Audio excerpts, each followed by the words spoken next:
Ya, kita awali jurnal sepekan Warta Parlemen dari kasus kekerasan seksual pada anak di bawah umur. Kasus kekerasan seksual terhadap anak di bawah umur kembali marak akhir-akhir ini.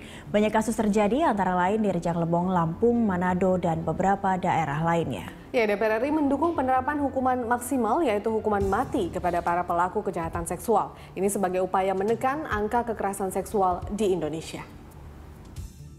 Komisi Perlindungan Anak Indonesia dan pakar hukum menggelar diskusi untuk membahas hukuman yang paling efektif dan memberikan efek jerah bagi para pelaku kekerasan seksual. Ditemui usai acara dialektika demokrasi di Kompleks Parlemen, Ketua Komisi 8 DPR, Saleh Partaunan Daulay, mengatakan masih adanya perdebatan di masyarakat dan juga pihak-pihak terkait antara hukuman mati atau hukuman kebiri. Saleh beranggapan dalam kasus-kasus tertentu hukuman mati lebih efektif digunakan agar menimbulkan efek jerah terhadap para pelaku. Saleh menambahkan, ada beberapa hal yang harus segera diperbaiki oleh pemerintah, seperti belum tegasnya peraturan perundangan, lemahnya koordinasi antar kementerian dan lembaga terkait, minimnya anggaran, dan kurangnya partisipasi masyarakat dalam melakukan pencegahan kekerasan seksual. Untuk itu, Saleh berharap setiap kebijakan diambil oleh pemerintah sudah melalui kajian yang mendalam. Kasus-kasus tertentu seperti itu saya sebetulnya mendukung ya untuk menerapkan hukuman mati.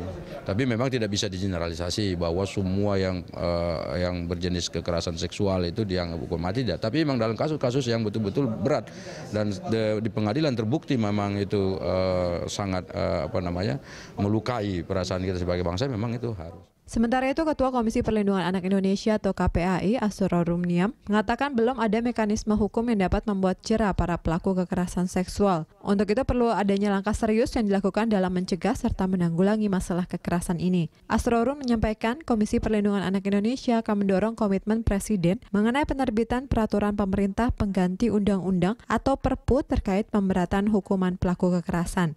Pidana pokok bagi pelaku kejahatan seksual terhadap anak, penjara hingga 20 tahun, kemudian jika pelaku menyebabkan trauma seumur hidup atau kematian bagi korban, maka hukumannya bisa sampai seumur hidup atau hukuman mati.